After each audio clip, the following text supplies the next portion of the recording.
अस्सलाम वालेकुम। कैसे भाई आप लोग? खैरियत से हैं? ठीक ठाक है भाई। क्या वक्त आ गया है कि क्या जहांगीर खान, क्या जानशेर खान, क्या आज़म खान, क्या हाशिम खान, मतलब क्या रोशन खान, क्या कमर जमा, ये जो हमारे पाकिस्तान स्क्वाश के लेजेंड्स हैं, इनमें से कुछ इस दुनिया में है, कुछ इस दुनिया में अब नहीं रहे। लेकिन ये जहाँ भी है, सब अपना सर पकड़ के बैठे होंगे, सोच रहे होंगे यार कि पाकिस्तान में हमारे मतलब जो हमारी लेगेसी है उसका क्या असर हुआ है पाकिस्तान के अंदर। और उसकी वजह ये है कि आज इंडिया ने तक जो है मतलब पाकिस्तान को हरा दिया Asian squash men's doubles championships में। एशियन मतलब डबल्स चैम्पियनशिप चल रही है, मलेशिया में चल रही थी, तो आज फाइनल था मेंस डबल्स का। उसमें जो है नासिर इकबाल साहब और नूर जमा साहब जो है वो हार गए अभय सिंह, इंडिया के अभय सिंह और वेलावान से। और मजे की बात पता है क्या, 2-1 हारे, तो उस पर हमारी मीडिया कह रही है जी बड़ा फाइट किया पाकिस्तान के पैर ने। अबे 2-1 पे क्या फाइट किया भाई, जरा मुझे ये बता दो। और दूसरा ये कि मजे की बात आप सुने, ये नहीं कि इंडिया जिसका कभी नाम नहीं रहा है स्क्वाश के अंदर, उन्होंने आज जो टाइटल जीता मेंस डबल्स का एशियन में, मतलब वो दे सक्सेसफुली डिफेंडेड द टाइटल, यानी कि उन्होंने पिछली दफ़ा भी जीता है। मैं अब इतना स्क्वाश फॉलो नहीं करता इसलिए मुझे पता नहीं, लेकिन भाई मतलब कमाल है यार। इंडिया का आप सोचिए, पाकिस्तान इंडिया का अगर आप स्क्वाश में कंपैरिजन करें ना, तो इंडिया का एक प्लेयर है सौरव घोसाल, शायद उसका नाम है। He is the only Indian player to break into the top 10 international rankings of squash. Only one single player, सोचें आप जरा, and is considered the best squash player India produce, ठीक है। उसके बरक्स आप पाकिस्तान की स्क्वाश हिस्ट्री उठा के देखें तो मतलब कितने वर्ल्ड टाइटल्स, कितने ब्रिटिश ओपन टाइटल्स, 10 दफ़ा 10 टाइटल तो मतलब जहांगीर खान के पास है ब्रिटिश ओपन। और आप सोचें यार कि मतलब जो हमारी लेगेसी है उससे क्या कंपैरिजन दूसरे मुल्कों का। लेकिन मसला यही है भाई कि दूसरों मुल्कों ने, जैसे इंडिया हो गया, इन्होंने मॉडर्न एरा में जब अपने मतलब पूरा ध्यान दिया अपने स्पोर्ट्स के ऊपर, तो ना सिर्फ उन्होंने पैसा लगाया, उन्होंने एक अपना सिस्टम को बेहतर किया, स्ट्रक्चर को बेहतर किया, मेरिट बेस्ड सिलेक्शंस की, फोकस किया, और मतलब लॉन्ग टर्म प्लानिंग की। उसका नतीजा वो आप देख रहे हैं कि स्क्वाश में भी हम मार खा रहे हैं इंडिया से। मतलब हद हो गई यार। चलो क्रिकेट में तो समझ में आता है, हॉकी में भी समझ में आता है, ठीक है, और दूसरे गेम्स में तो इंडिया हमसे है ही बेहतर, लेकिन स्क्वाश में हारना इंडिया से यार मेरे लिए तो बहुत बड़ा ये एक वो है, मतलब it's a big big huge surprise. कल मैंने देखा था कि ये पाकिस्तानी पैर जो है हमारा, ये पाकिस्तान पहुंच गया फाइनल में एशियन स्क्वाश चैंपियनशिप्स के डबल्स में, ठीक है ना। तो मैंने कहा कि मतलब ठीक है यार, जीती जाएगा पाकिस्तान, इंडिया से मैच है तो पाकिस्तान जीती जाएगा इंडिया से। आज देखा तो वो मतलब हार गए, और उस पर पता चला कि इंडिया ने सक्सेसफुली डिफेंड कर दिया। और फिर साथ में ये कि एशियन चैंपियनशिप जो हुई उसमें सारे तीनों डबल टाइटल जो है वो इंडिया के पास चले गए, तीनों इंडिया जीत गया। तो बात ये है कि इंडिविजुअल में शायद हमारे कुछ प्लेयर्स ने भी रिसेंटली अच्छा किया है, लेकिन यार squash is in really a bad state in Pakistan. मतलब if you going to lose to India which has no history, no legacy in squash, then it is something that we have to seriously look at कि यार मसला क्या है, और ऐसा क्यों हम इतनी बुरी तरह हार रहे हैं मतलब स्क्वाश के अंदर। और ये छोटे मोटे टाइटल लेने से फर्क नहीं पड़ता यार। आप ये देखो कि आपके कितने मतलब मेंस प्लेयर्स इस वक्त टॉप 10 में है, ये देखना ज़रूरी है। कोई नहीं, मतलब यही सबसे बड़ा मसला कि ये हाल हो गया यार। और क्या वक्त था हमारा कि जहांगीर और जानशेर ये नहीं कि टोटली डोमिनेट करते थे स्क्वाश को जी। और ये उस वक्त स्क्वाश की मैं बात कर रहा हूँ जब बड़े बड़े प्लेयर थे, रॉस नॉर्मन ले लें, क्रिस डिटमार ले लें, और भी बड़े ऑस्ट्रेलिया ने बड़े बड़े प्लेयर्स प्रोड्यूस किए, रॉडनी मार्टिन वगैरह। ये मतलब तगड़े प्लेयर्स थे जो कि बड़ा फाइट करते थे, मतलब फाइट देते थे जहांगीर को और मतलब जानशेर को। या the very fact that I mean, Jahangir didn't lose a single match for 5.5 years just speaks volumes for the domination that Pakistan had in squash. और आज ये हाल है कि हम इंडिया जिसकी कोई हिस्ट्री नहीं है स्क्वाश में, उससे हम हार रहे हैं। उस पर भी हमारा मीडिया जो है कह रहा है जी वो बड़ा फाइट किया पाकिस्तान ने। मैं कहता हूँ शर्म आनी चाहिए हमें यार, फाइट किया मतलब खुदा खौफ करो यार, किसी स्पोर्ट्स में तो मतलब डोमिनेशन अपनी जारी रखो। बहरहाल क्या कह सकते हैं यार। बाकी वो प्रो लीग की जब मैं बात कर रहा था ना, दूसरे स्पोर्ट्स की मैं बात कर रहा था, मैं बता ही दूं तो राना मुजाहिद साहब जो सेक्रेटरी है पीएचएफ की, उन्होंने अभी से अपना रोना गाना शुरू कर दिया है। वो पाकिस्तान जो है, न्यूजीलैंड ने वैसे क्वालिफाई किया है एफ नेशंस कप से by winning the F nations cup for the pro hockey league, लेकिन apparently they have financial issues, so they have indicated कि जी हम तो नहीं जा सकते प्रो लीग में। तो क्योंकि पाकिस्तान हारा था फाइनल एफ नेशंस कप का, तो पाकिस्तान को ऑटोमेटिकली इन्विटेशन आएगा। लेकिन राना मुजाहिद साहब ने आज ही रोना गाना शुरू कर दिया। आज किसी प्रेस कॉन्फ्रेंस में उन्होंने कह दिया कि तो बड़ा खर्चा होता है, और अगर हमें प्राइम मिनिस्टर पैसे देंगे तो फिर हम जाएंगे, हम ये करेंगे, हम वो करेंगे। भाई बात यह है कि यार हमारे स्पोर्ट्स का हशर नशर जो हाल है ना, उसका आप इससे अंदाजा लगा लें कि कल एक फंक्शन हुआ है वहाँ पे पाकिस्तान स्पोर्ट्स बोर्ड ने किया to give money and to federations and grants and special prize to athletes who have done well, जिसमें अर्शदीप को 20 लाख रुपए दिए। ठीक है, बहुत बड़ी रकम है जी। यार उसमें राणा सोनल्ला आए थे जो कि सीनियर मिनिस्टर है, minister for inter professional coordination. उन्होंने बिल्कुल ठीक बात की। उन्होंने कहा भाई ये जो नेशनल स्पोर्ट्स फेडरेशन है ना, ये बेसिकली पार्किंग स्पॉट है for retired officials, for retired bureaucrats and army people, और कुछ भी नहीं है। मतलब इतनी फेडरेशन बनी हुई है पाकिस्तान में है कि कोई लिमिट ही नहीं है यार। मैं आपको बताऊं कि अगर आप अब मैं क्या बताऊं आपको यार, ये उन्होंने अच्छा कहा, national sports federation have become, आप कैसे बोलते हैं, parking spots for retirees. He is very right when he says this.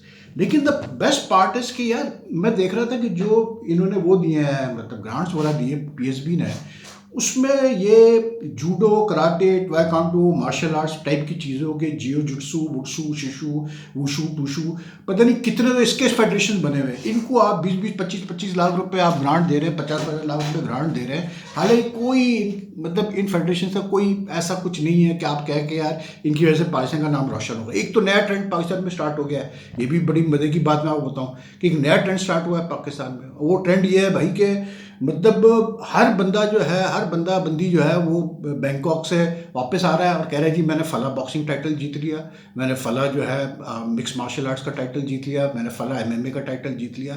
वह भाई को मतलब कितने जेन्युइन है इसमें, ये मुझे बताया ना यार, कितने जेन्युइन है इसके अंदर। कौन से ये मतलब फेडरेशन के तहत ये फाइट्स हो रही हैं, ये बैंकॉक में, हर फाइट बैंकॉक में ही होती है, हर फाइट बैंकॉक में ही होती है। और इनको फिर अभी एक वो लड़की है, कोई आलिया, पता नहीं क्या नाम है, मैं उसका नाम भूल गया, बॉक्सर है कोई, पता नहीं क्या है, she is a boxer anyway, I forgot her name, Alia something. She came back claiming that she won a title, first Pakistan women's boxer to win a title।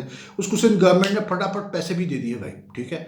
उसके बाद अब वो क्लेम कर रही है कि जी मुझे तो डेथ थ्रेट्स मिल रहे हैं, मुझे डेथ थ्रेट्स मिल रहे हैं। जब उनसे कहा गया कि भाई, लोगों ने कहा कि भाई कौन सा टाइटल जीता है, सही पता तो चले, तो अब कहती है जी मुझे डेथ थ्रेट्स मिल रहे हैं। लियारी में वो रहती है तो कहती है जी मुझे लियारी गैंग वाले डेथ थ्रेट कर रहे हैं। मतलब there is no sort of like system where you can, कोई एक ट्रांसपेरेंट सिस्टम हो कि ये फेडरेशंस करते क्या है। कुछ भी नहीं यार, पैसा ग्रांट दिया जाए इनको। मतलब जो मैं कहता हूँ सीधी बात है, जो फेडरेशन परफॉर्म नहीं कर सकते, जो नहीं परफॉर्म करते हैं, खत्म कर दो इनको यार। हमें क्या जरूरत है इतने फेडरेशन रखने की। कौन सा यहाँ पर इस पाकिस्तान में इतना कोई स्पोर्ट्स का रुझान है या फैसिलिटीज़ है। सिर्फ वो स्पोर्ट्स पे ध्यान दो और पैसा दो जो कि हमें मेडल जिता सकते हैं भाई, साफ सीधी बात है। जैसे अभी नदीम अरशद को प्रोड्यूस किया, एथलेटिक्स वाले अच्छा कर रहे हैं, दो पैसा उनको भाई, साफ सीधी बात है। अरे ये क्या कह सकते हैं यार। बात वही है कि यार स्पोर्ट्स को भी एक पॉलिटिसाइज करके रखा हुआ है पाकिस्तान में, जब भी हमारा ये हाल है यार। वो तो अरशद नदीम का भला करो कि वो बेचारा, उसने नाम रोशन कर दिया पाकिस्तान के इन रिसेंट ईयर्स, बाकी तो कुछ भी नहीं है। बाकी यार आपको याद है मैंने मेंशन किया था दिलीप दोषी का, दिलीप दोषी फॉर्मर इंडियन लेफ्टिनेंट स्पिनर। तो मैं जावेद भाई से मेरी बात हो रही थी, जावेद भाई ने बड़ी अच्छी बात की, कह ले यार कि बड़ा ज़बरदस्त दोषी was a very nice person, very, हालांकि कहते जावेद भाई कहते हैं कि मेरी उससे बड़ी नोक झोंक चलती थी क्योंकि he played around 11 test against Pakistan, but like Javed भाई वाज सेइंग कि he was such A gentleman. कि कह रहे इनिशियली तो हमारी बड़ी लगती थी, लेकिन कह रहे बाद में हमारी इतनी अच्छी दोस्ती हो गई क्योंकि दोषी भी काफ़ी अर्से इंग्लिश काउंटी क्रिकेट में खेला, जावेद भाई भी खेल रहे ससेक्स से, ग्लैमरगंज से। तो बता रहे थे कि यार उसके बाद तो ऐसा था कि दोषी बगादा मतलब ही इन्वाइटेड जावेद भाई to his home in Calcutta for dinner and all. तो मतलब यार ऐसे कैरेक्टर, मतलब आप सुनते हैं ना ऐसे कैरेक्टर्स के बारे में, ऐसे लोगों के बारे में, तो खुशी होती है यार। गिवन दिस सॉर्ट ऑफ जो अब रिलेशन है इंडिया पाकिस्तान के, जो बिटरनेस चल रही है दोनों कंट्रीज़ के दरमियान, जो सोशल मीडिया पे हेट है, उसको आप देखते हैं और आप मतलब पास्ट चीज़ों को, इन चीज़ों को याद करते हैं, तो आपको मतलब फिर वो भी होता है कि चलो यार मतलब ऐसे लोग भी थे। तो दोषी was a very good left arm spinner. कहते ही है भाई कि मतलब जो सुनील गावस्कर था, because Ravi Shastri belonged to Mumbai and obviously Gavaskar also from Mumbai। तो कहते ये है कि जी बेचारा जो दोषी था, जो सिर्फ 33 टेस्ट मैच खेल पाया, and he made his test debut at 30+ की एज पे। तो कह रहे हैं कि उसको सिर्फ इसलिए चांस नहीं मिले बाद में क्योंकि गवास्कर जो है वो शास्त्री को प्रमोट करता था बीइंग मुंबई का। तो चलता है भाई क्रिकेट में, तो ऐसी पॉलिटिक्स चलती है, क्या कहते हैं। लेकिन जावेद भाई lot of good things to say about Doshi and Dilip Doshi, and he was recalling his मतलब famous battles with him in the test matches। तो मतलब बात वही है यार, देखें सीधी सी बात है, ये चीज़ें तो चलती रहती हैं और ये चीज़ें चलती रहेंगी। लेकिन बात वही होती है कि जो आप मेमोरीज क्रिएट करते हैं ना, वो that is what matters a lot. तो आई थिंक मतलब इन that sense what you call it, ये जो दिलीप जोशी के बारे में जायद भाई ने बातें की है, I very happy to hear about it. बाकी जी इंग्लैंड और इंडिया की जो टेस्ट सीरीज़ का जो माहौल है वो तो मतलब अब इंग्लैंड ने जो आज स्क्वाड अनाउंस किया अपने 15 का फॉर द सेकंड टेस्ट, उसमें जॉफरी आर्चर आ गए भाई। 4 साल बाद टेस्ट स्क्वाड में उनकी वापसी हुई है, ठीक है। उसका मतलब ये है कि इंग्लैंड का इरादा तो है जॉफरी आर्चर को खिलाने का। आई थिंक हालांकि कुछ फॉर्मर प्लेयर्स कह रहे हैं कि नहीं यार ये गलत मूव होगा, रिस्की होगा, क्योंकि वो अभी इंजरी से वापस आया है, सिर्फ उसने वाइट बॉल ज़्यादा खेली है। लेकिन यार कोई ऐसा मैं समझता हूँ कि रिस्क लेने में कुछ नहीं, गैम्बल करो। क्योंकि अब इंडिया की तरफ से तो ये कहानियाँ आ रही है कि जी जसप्रीत बुमराह को रेस्ट किया जाएगा। अब मुझे आप बताएं कि जसप्रीत बुमराह को अगर आप रेस्ट करेंगे सेकंड टेस्ट के लिए, तो फिर आपके पास कितना मौका बचेगा कि आप कम बैक कर सकते हैं सीरीज़ में। अगर आप सेकंड टेस्ट में भी आप फंस जाते हैं, ड्रॉ हो जाता है या हार जाते हैं, मुझे बताएं this, you know, I just don't get this. If you going to pick a player for test match, then there is no what you call it, कैसे बोलते हैं कि उसकी वर्क मैनेजमेंट लोड और फलाना लोड और ये लोड, ये सब पता नहीं है, तो इसलिए मेरी समझ में नहीं आता यार। एक प्लेयर को अगर आपने सेलेक्ट कर दिया है तो कर दिया है, या अगर आप कहते हैं जी वो तीसरा टेस्ट खेलेगा, तो फिर उसके बाद फिर आप ये डिसाइड कर लें कि यार उसने खेलना, पहले से डिसाइड कर लें कि उसने कौन से टेस्ट खेलने हैं, पहला, तीसरा, पांचवा, खत्म होगी कहानी। तो फिर दूसरे बॉलर्स को भी पता हो कि यार बुमराह हमारे साथ है कि नहीं है। और फिर अगर बुमराह को आपने मतलब वर्कलोड मैनेजमेंट करनी थी इंग्लैंड में, तो भाई शामी को ले जाते साथ में। शामी का भी आप कह रहे थे जी वो फिट नहीं है, ये नहीं है, वो भी बुमराह के साथ जहाँ जरूरत पड़ती है उसको आप खिला देते हैं। आई मीन उसका एक्सपीरियंस भी तो मैटर करता है ना यार। लेकिन आई डोंट नो, पता नहीं क्या प्लानिंग इन्होंने की है, कैसे प्लानिंग की है।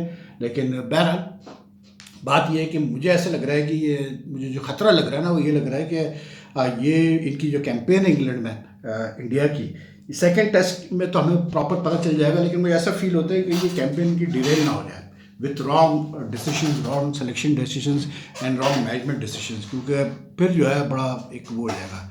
बाकी यार और तो ऐसी कोई ख़ास चीज़ नहीं है, लेकिन एक चीज़ है, वो मैंने कुछ क्लिप्स मंगाई हैं मतलब किसी से, वो क्लिप्स आएंगी तो फिर मैं बात करूँगा उसके ऊपर। अब जो ये मेजर लीग क्रिकेट हो रही है यूएसए में, उसमें जी जो वो एनबीए में कुछ चीज़ें होती हैं स्पेशल, कि जब प्लेयर्स बस से उतर के आते हैं अपने ड्रेसिंग रूम में, तो उनको अलाउ होता है कि वो अपने जो मतलब कपड़ों के जो जिनके साथ भी उनके वो होते हैं जिन कपड़ों को वो ब्रांड्स को सपोर्ट करते हैं या फैशन को वो सपोर्ट करते हैं, उसको वो इंडोर्स कर सकते हैं, वो पहन के वो आते हैं in the through the tunnel when they come to the dressing room. ये एनबीए जो होता है अमेरिका में, उसकी एक ख़ास बात है। अब ख़ास बात तो है, ठीक है, लेकिन मैं वो क्लिप्स आ जाए फिर मैं आपको दिखाऊंगा। मतलब यार अब वो जो मैथ्यू शॉट है, जो ऑस्ट्रेलिया वाला जो बंदा है, मतलब वो चड्डा पहन के जा रहा है यार नंगा। मतलब अब क्रिकेट का ये हाल करेंगे ये लोग यार, मुझे बता दो। अबे क्रिकेट है भाई, ये कोई ये एनबीए शनबीए नहीं है भैया, ये जेंटलमैनों का गेम है, ये इसकी हिस्ट्री है बहुत। ये क्रिकेट है, इसकी हिस्ट्री है, तारीख है। इसमें चड्डे पहन के नहीं प्लेयर जा सकते, ना आप अलाउ कर सकते हैं। पता नहीं क्या करना चाह रहे हैं ये जो फ्रेंचाइजेज हैं यार। ये कोई यूनिकॉर्न्स करके हैं जो मेजर लीग खेल रहे हैं, उन्होंने ये हरकत की है। और भी बाकी प्लेयर्स कोई जीन्स पहन के जा रहा है, वो मतलब और अच्छे प्लेयर है उसमें, मतलब ये नहीं कि कोई मतलब छोटे मोटे प्लेयर, अच्छे प्लेयर हैं। I mean don't turn cricket into a circus यार। Cricket can never be like any other sports. Cricket has its own spirit, its own flavor. Cricket को आप मत छेड़ो। क्रिकेट का जो असल जो खेल है ना, असल जो चीज़ है वो फील्ड पे होती है। अब ये सारी चीज़ें ये लोग अलाउ कर रहे हैं, आई डोंट नो यार कैसे इनको परमिशन मिलती है। अब वो आईसीसी वाले बैठ के बस रूल चेंज ही करते रहते हैं, मतलब 6 किस्म के रूल चेंजेस। अब आज आया कि जी वो रूल चेंजेस हो गए, अब ऐसा होगा, अब वैसा होगा, अब ये होगा, अब सलेवानी इस्तेमाल कर सकते हैं। अगर गलती से इस्तेमाल हो गया तो एम्पायर डिसाइड करेगा कि बॉल को डैमेज हुआ नहीं हुआ, चेंज होनी चाहिए नहीं होनी चाहिए। मतलब क्या है ये रूल से क्या फ़र्क पड़ रहा है यार। आप कोई मेजर डिसीजन लो ना यार क्रिकेट के ऊपर, क्रिकेट कैलेंडर के ऊपर डिसीजन लो, शेड्यूल के ऊपर डिसीजन लो। ये जो मसला है लीग्स का, जो इतना ये जो भरमार हो गई है लीग्स की, जिसमें से बहुत सारी जो है 2 नंबर लीग्स है, इनके ऊपर डिसीजन लो ना यार। ये क्या है, ये छोटे मोटे रूल। क्लॉक टावर चला दो जी, वो क्लॉक टाइमर चलेगा, 60 सेकंड मिलेंगे मतलब ओवर्स के दरमियान, कैसे बोलते हैं आपको, सिर्फ और आपको 60 सेकंड में ओवर शुरू करना पड़ेगा। ओ जी वो नो बॉल हो गई तो उस पर भी वो चेक किया जाएगा कैच का, तो फला पता क्या क्या है यार। मतलब एक भी उसमें ऐसी कोई काम की चीज़ नहीं है जो आप कहें, मतलब एक वो जी सब्स्टिट्यूशन का रूल कि वो पहले से जी डिसाइड होगा कि मतलब सब्स्टिट्यूट कौन है, पूरा मैच वो खेल सकते, आई डोंट नो यार, I haven't gone through them, I have just read them briefly, but nothing which is going to have an impact on cricket in that sense, you know. Impact उस वक्त होगा जब आप cricket को interesting करेंगे, जैसे मैं बार बार कह रहा हूँ कि यार आप ये वनडे इंटरनेशनल्स को 4 इनिंग्स में करके देखो, फिर देखो आप मज़ा कितना आता है। आप टेस्ट को 4 डे करके देख लो, अभी कितने दिनों बाद तो 5 दिन का टेस्ट हुआ है, ठीक है ना। मेक मेजर चेंजेस यार, व्हाट इज ऑल दिस, मतलब ये बेकार चीज़ें यार। Anyway, take care. अगर आपको वीडियो पसंद आए तो लाइक एंड शेयर कीजिएगा, and I will see you all soon. अल्लाह हाफिज़।